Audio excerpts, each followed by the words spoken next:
Hello everyone, I am Rahul sir, your management educator. Welcome to Global Online Platform. So as you know, our international business and IT unit number 9 is going.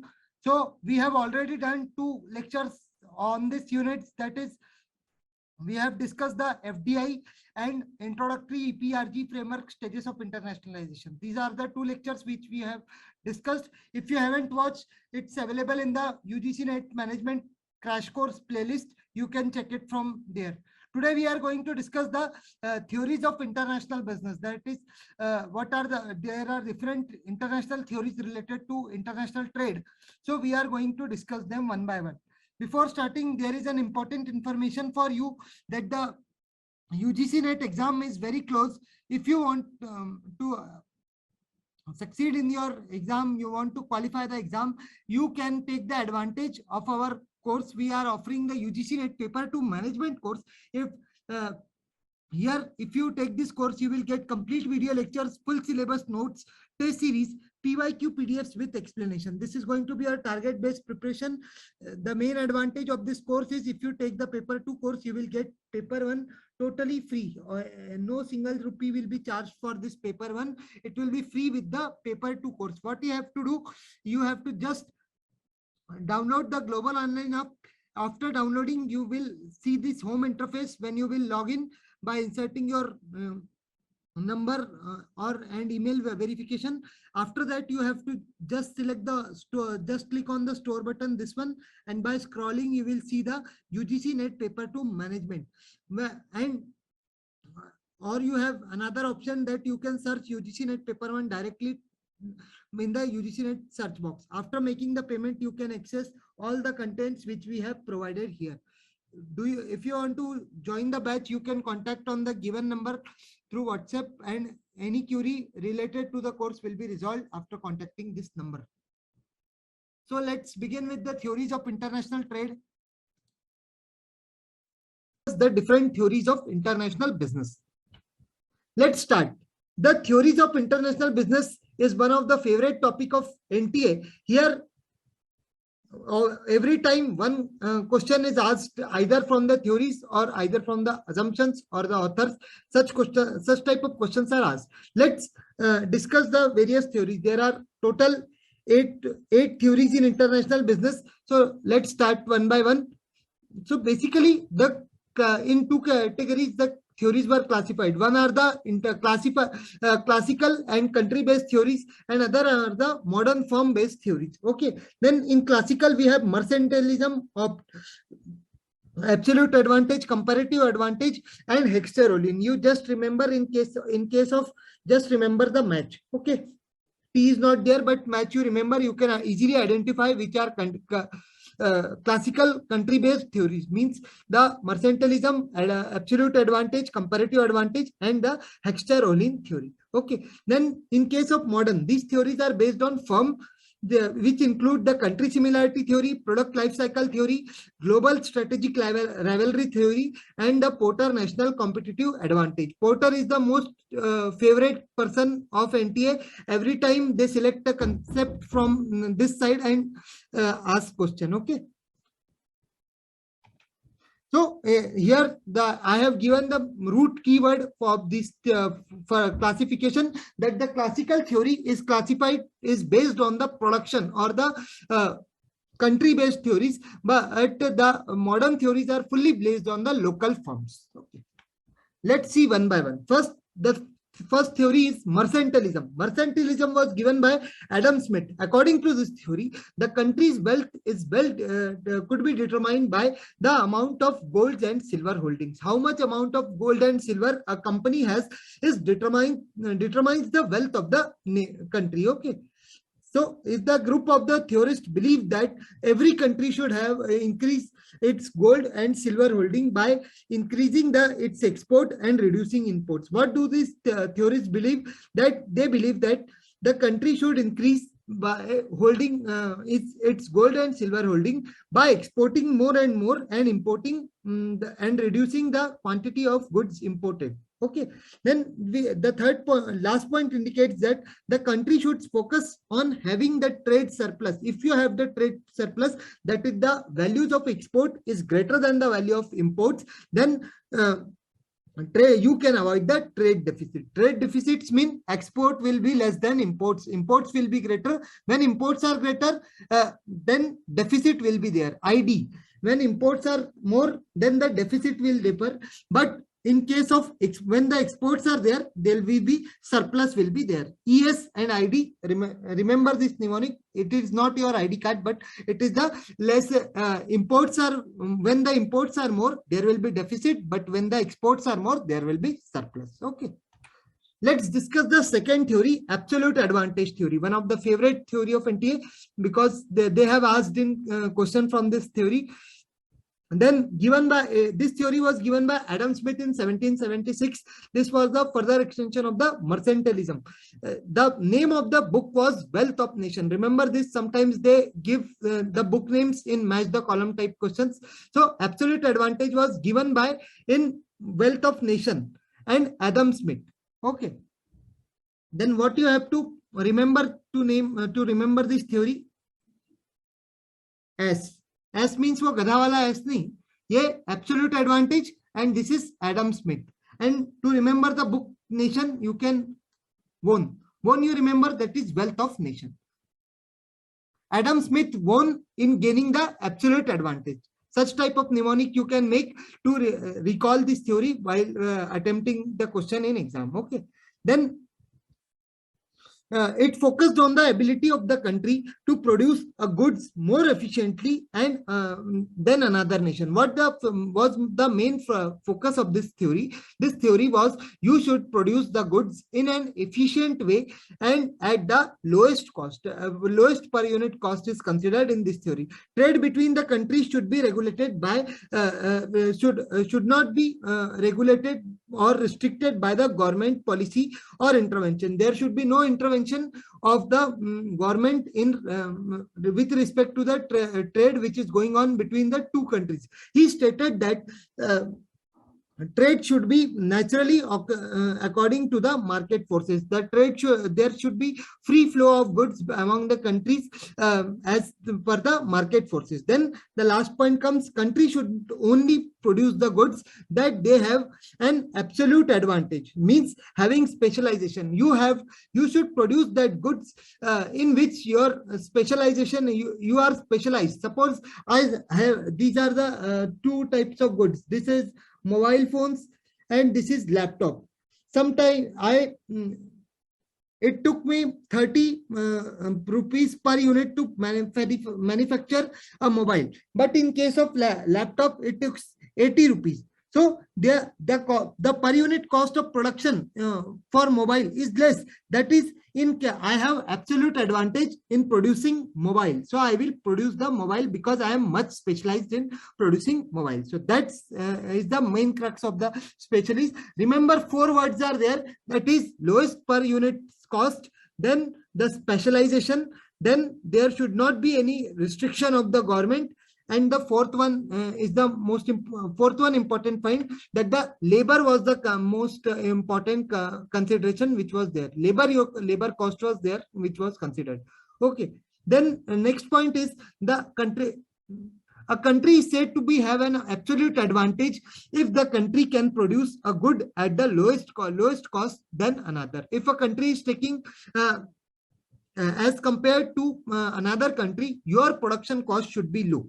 Then only you will be it will be considered that you have an absolute advantage. It means that fewer resources are needed to provide the same amount of goods as compared to other country. You should have maximum resources as compared to other countries, by which you can gain the absolute advantage by using less number of resources in producing your goods. Okay, then the per unit cost of production was mainly considered here. Okay, I told you earlier. I hope you might have understood this theory. Only some simple keywords are there which you should remember, that low per unit cost. Okay, then no restriction. Then free flow and specialization.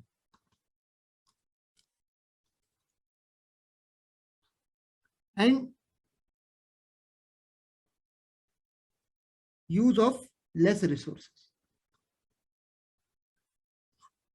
ये 5 words भी आपको याद रहे ना, तो भी you can attempt any type of question from this absolute advantage theory. Okay, but remember the mainly the author name and book name is very much important. That is Wealth of Nation and Adam Smith. Okay, then these are the assumptions that these 2 into 2, that is there will be 2 countries both producing 2 products, X and Y produced by the 2 countries A and B. Okay, then labor is only the factor of production and its productivity remains the same. The labor is only the factor of production and its productivity remains the same. Then perfect mobility of labor between the sectors within a country. Then no mobility of the labor between the countries. There will be no mobility of labor. There will be mobility of goods. Okay, it assumes that there is a perfect competition, which is totally a myth. That no transportation cost will be there and no restrictions on the movement of goods between the countries. That is free trade. The free flow of trade will be there. These assumptions are important because it's simple. It's very simple that 2 countries will be there and they are producing 2 separate types of goods. There will be perfect competition. No transportation cost will be there. No restrictions will be there. Then no mobility of labor. Only the labor is considered as a factor of production and their productivity remains the same. But there is one more point, that perfect mobility of labor will be there between the sectors within a country. Within sectors in one country, the mobility of labor can be there, but between 2 countries, the mobility of labor will not be there. Okay, remember these points. Next comes the comparative advantage theory. That means the Ricardian theory. The given by Dr. Saab, means the David Ricardo. Okay, this is the mnemonic to remember. DRC means doctor has what? Doctor has comparative advantage. Then the name of book is very longer. That is On the Principles of Political Economy and Taxation in the 19th Century. Just give me 1 minute to, I will tell you how to retain this name. जो doctor साहब थे वो किसमें थे? वो politics में थे. And politics में क्या करते थे? जो वो बहुत टैक्स एविएशन करते थे, जिससे क्या होती थी? इकोनॉमी अफेक्ट होती थी. जो और इससे क्या होता था? उनको कंपैरेटिव एडवांटेज मिलता था. ठीक है, I hope you might have remember that doctor is what? David Ricardo. And the politics में थे means the political economy and tax खाते थे मींस टैक्सेशन. ओके, तो डेविड रिकार्डो और टैक्स खा के उनको क्या मिलता था? कंपैरेटिव एडवांटेज मिलता था. So this is the main mnemonic to remember this theory. That is David Ricardo gave the comparative advantage theory in his book The Principle of Political Economy and Taxation in the 19th Century. Okay, then according to David Ricardo, a comparative advantage give a company an ability to sell the goods and services at the lowest price than its competitor and realize the strongest sales margin. Here what happens? This in earlier theory, that is Adam Smith's absolute advantage, we talked about the actual cost of production, but here we are discussing that if a company a comparative advantage will a company will have its comparative advantage if the selling ability is less at the service cost, less as compared to other competitor, it will realize the stronger sales margin. Here we will talk about the opportunity cost. Okay, it is the ability to produce goods and services at a lower opportunity cost. In case of absolute advantage, there was production cost of production, but here we are talking about the opportunity cost than the trade partners. If you have low opportunity cost, you will have a greater comparative advantage. Comparative advantage occurs when the country cannot produce a product more efficiently than the other country. However, it can produce that product better and more efficiently than does the other country. Even though the cost is increasing, but by using the cost of opportunity cost principle, it is producing the products in more efficient and better way, then it can have the comparative advantage over its competitor. I hope this theory is clear. Then here also the Dr. Sahab has given some assumptions that there is a free trade. Then there is no transportation cost. These two are same with these two are identical to absolute advantage theory, that there will be free trade, no transportation cost will there, the labor is homogeneous, then cost of production is expressed in terms of labor. Labor is only the factor as is considered here in case of both the theories, that is Ricardo and Adam Smith's theory, that labor is only the factor considered as the factor of production. Then production is subject to constant return to scale. There will be constant return to scale. Then free trade will be there. Then no transportation cost will be there. Homogeneity will be there, and cost of production is expressed in terms of labor. That's all. Then here we are comparing the absolute advantage and comparative advantage so that you should not face any confusion.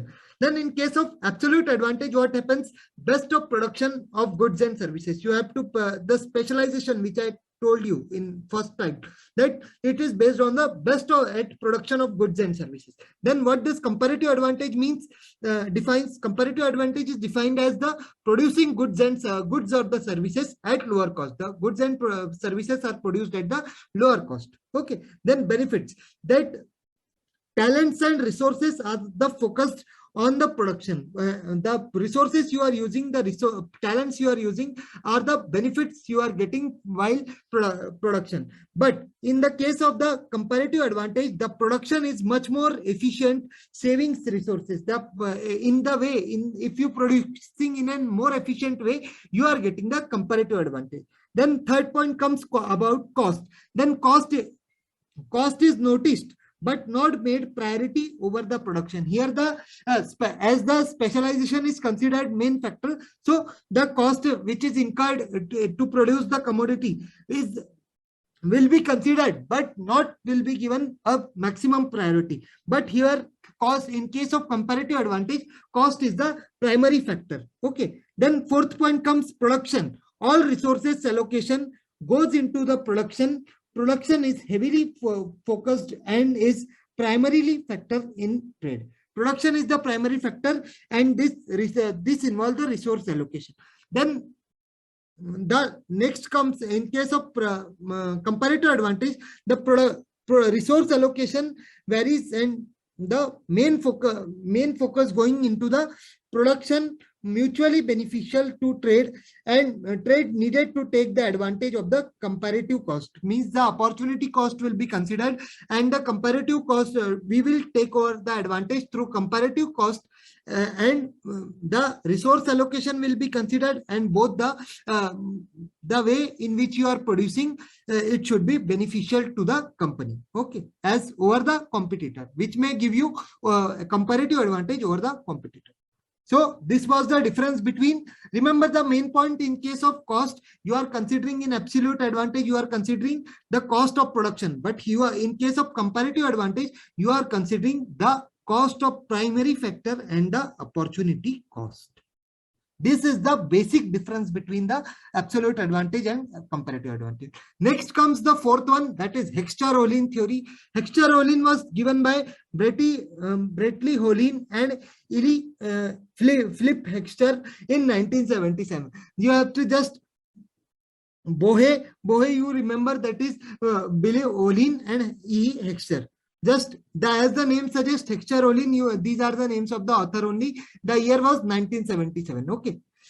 This theory is based on the country's production factors, land, labor, and capital. Now, in the previous two, that is in absolute advantage and comparative advantage, they were talking about only the labor as a factor of production. But now here the land came, and the labor and the capital. These are all the factors considered as a factor of production, which provide the funds for the investment in the plants and equipments. Yeah, unless you have a capital, from how you will invest in the plants and equipments. So capital is also considered as an important factor of production.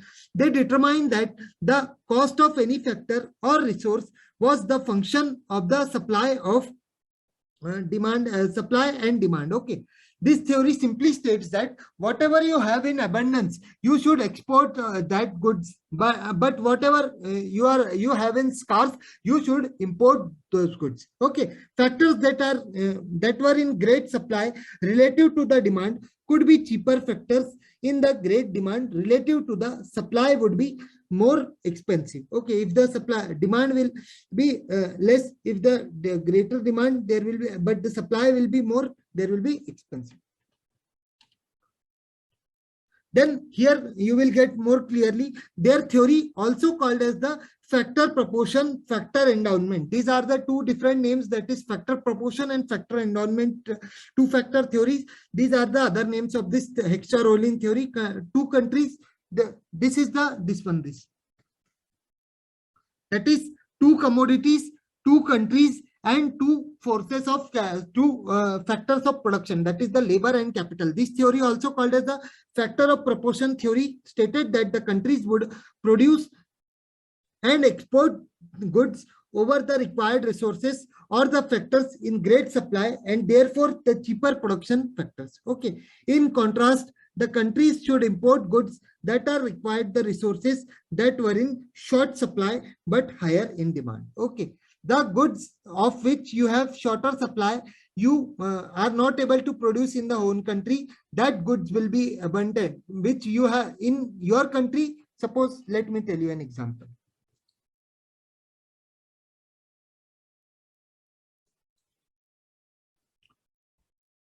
Suppose here is China and here is India. So India is producing different products and China is the electronics material is mostly for supplied from China, like mobiles and this. So there is scarcity of this electronic resources. So India will produce the India will transfer China will transfer the these goods to India. They will be exported, but from the resources in which the China is facing scarcity, that will be imported by China from India. Okay, I hope this is clear that the factors which which are scarce in your country, you will import the goods, those goods, but which are abundant in your country, you will export those factors, those goods by using those factors as a factor of production. I hope this theory is clear to you. Let's understand these are the theories or assumptions. These are the assumptions of Heckscher-Ohlin theory, that this is a 2 into 2 into 2 model. I told you on the earlier slide that the technology being used will be identical. Then X and L intensive and Y and K is intensive. That constant, there will be constant returns to scale. Then incomplete specialization will be there, and equal taste. The taste will be equal. Perfect competition will be there. Then internal mobility will be there. Then no transportation cost. ये तो same ही घूम रहा है सब जगह. No transportation will cost. Perfect competition will be there. Internal factor mobility. Then all the resources are fully employed. All the resources are fully employed, and exports are equal to import. Then next comes the Leontief paradox. Leontief paradox was given by Wesley W. Leontief in 1953. WWL, you remember in case of Leontief paradox. So this is purely opposite to the Heckscher-Ohlin theory. The United States was abundant in the capital, and therefore he should export the capital intensive goods. So capital intensive goods was should be exported by USA. But what he is doing, he is importing the capital intensive goods. Ulta kar raha hai na? Then, however, this research using the actual data, however, showed the opposite, that the USA was importing the capital intensive goods. According to the factor proportions theory, according to the factor proportion theory, the United States should have been importing the labor intensive goods. He should have imported the labor intensive goods. Labor intensive goods उसको import करना चाहिए और capital intensive export करना चाहिए. But बेचारे की बुद्धि घूम गई. ये क्या कर रहा है कि जो labor intensive goods है, इसको अपना एक्सपोर्ट करा जा रहा है, और जो लेबर कैपिटल इंटेंसिव है, जो उसको एक्चुअल में एक्सपोर्ट करना चाहिए, उसको एक्सपोर्ट ना करते हुए वो अपना कैपिटल इंटेंसिव गुड्स को इंपोर्ट करवा रहे हैं। तो ये क्या है? ये दिस इज प्योर बेवकूफी। then but instead it was actually exporting them. Okay, so this is the whole crux of this Leontief paradox. His analysis became known as the Leontief paradox because it was the reverse of what was expressed in the factor proportion theory.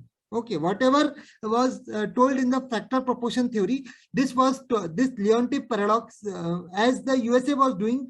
So it was found by Vasily Leontief in his research. So he gave this theory, that is Leontief paradox. I hope this is one of the most simplest theory that the USA and USA on the research is done on in the country USA, and they found that they are exporting the labor intensive goods and importing the capital intensive goods. Next comes the country similarity theory. Till now, we have discussed the classical theories of international business. Now, the modern theories start. Here, in the country similarity theory, it was given by Stephen Linder in 1967. CSL, remember, and his age was 61 years. CSL, remember this term, CSL.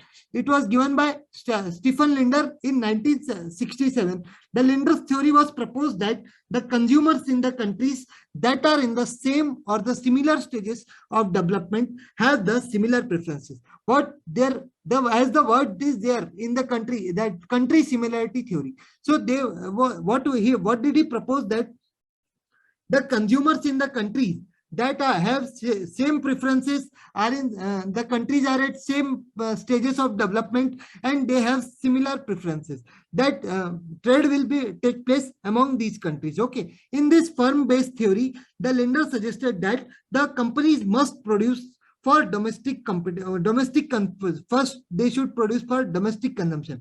When they explore exporting to the companies, often find the markets that they look the similar to the domestic one. Here there should be similarity among the domestic market and the foreign market. The preference of the customers in the domestic and the foreign markets should be same. Then only the first customer then only this application of this country similarity theory will be successful. Okay, in terms of customer preferences and offer the most potential success.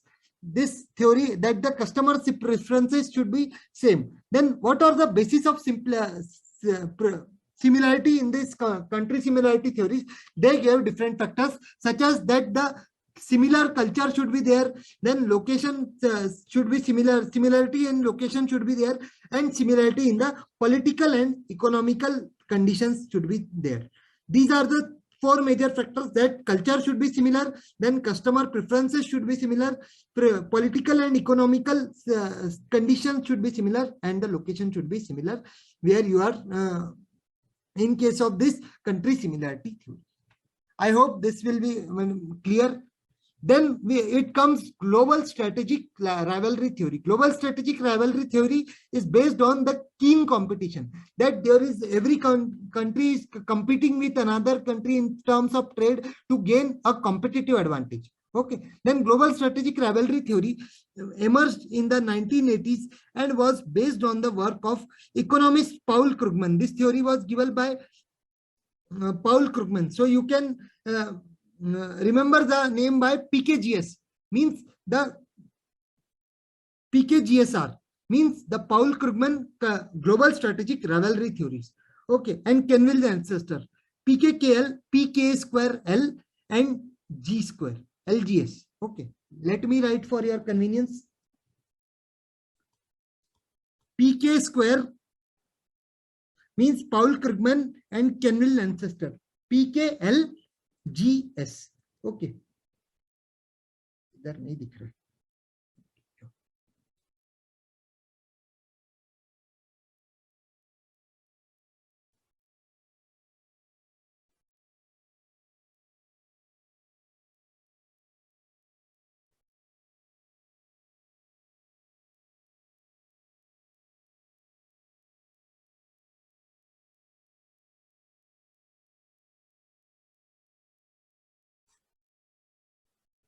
This is the main mnemonic of this theory, that is PK square and GSR. Okay, means the Paul Krugman and Kelvin ancestor.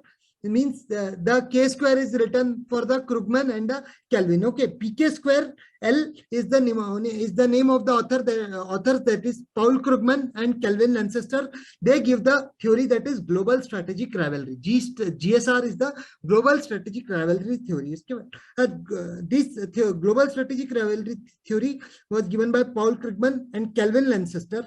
Then their theory focused on the MNCs and their efforts to gain a competitive advantage. Here, MNCs are putting their efforts to gain a competitive advantage against the other global firms. MNCs are working to take the competitive advantage in their industry. Firm will encounter the global competition in their industry, and in order to they must develop the competitive advantage by putting proper efforts. They can gain the competitive advantage in all over the industry. Here they should focus on the research and development, the ownership of the intellectual property rights, and the economies of scale. These are the main factors which are discussed, given by these two PK square, that is Paul Krugman and Kelvin ancestor. They said that if proper research and development is done, there will be proper ownership of the IPRs, that is intellectual property rights, and proper economies of scale. These three factors are considered.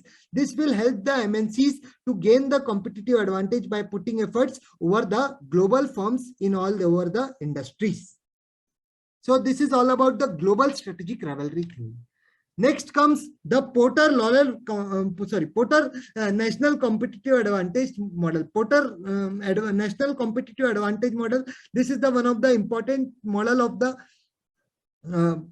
theory, that here Michael Porter gave the diamond theory of the national competitive advantage. This states that the feature of home country is crucial for the success of an organization in the international market.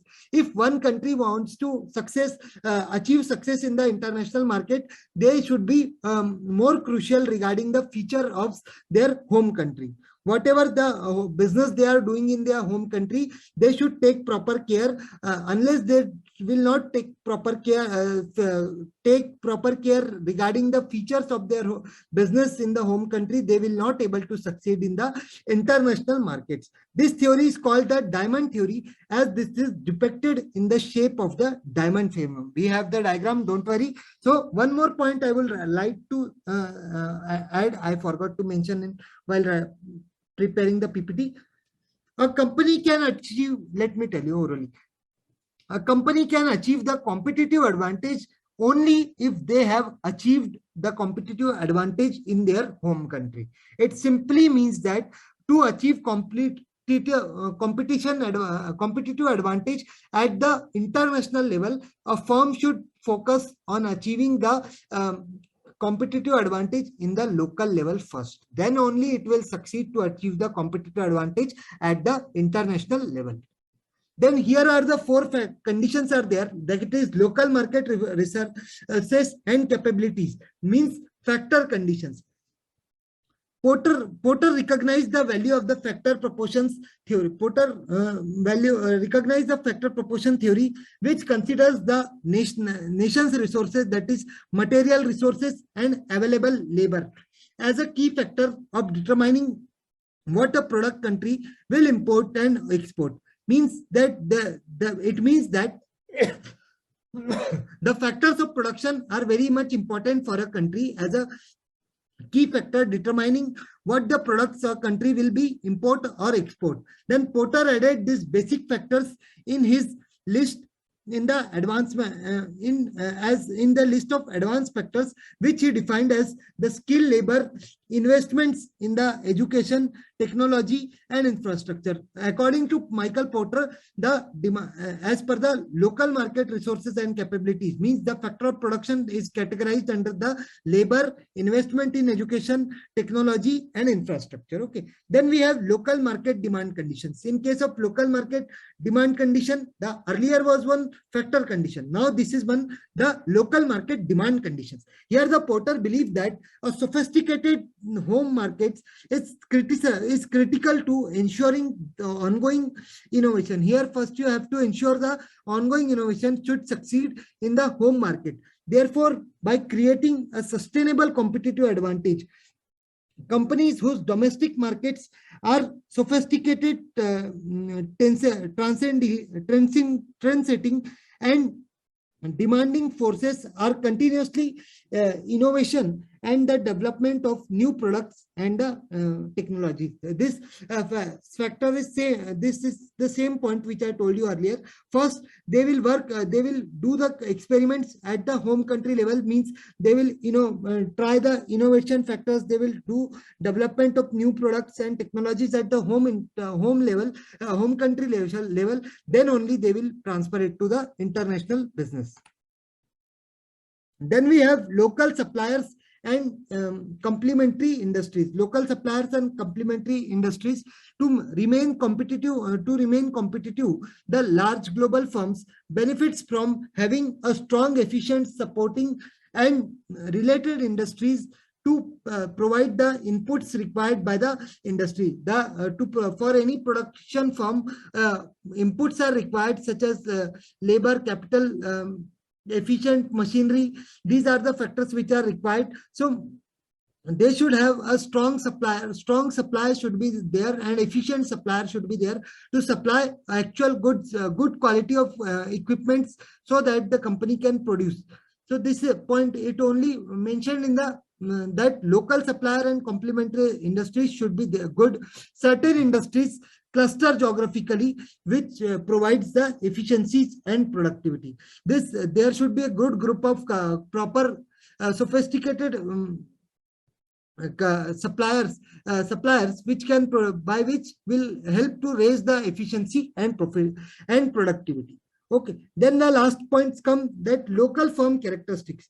Local firm characteristics include the firm strategy, industry structure, firm strategy, industry structure, and the industry rivalry. This include the firms, what is the strategy of the firm, what are the organizational structure or the industry structure where it is operating, and in what is in with the rivalries, industry rivalry among the industries, to what extent. Then local strategy affects the firm competitiveness. The local strategy affects the firm competitiveness. A healthy level of rivalry between the local firms will spur innovation and competitiveness. If the local rivalry is good among the local firms, it will help to achieve the competitiveness in the global level. It will spur the innovation and competitiveness at a global level.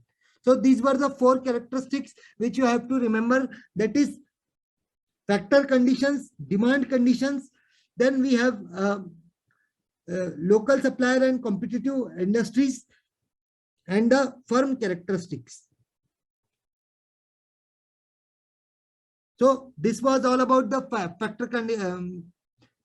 You can remember this by using the mnemonic, that is FD,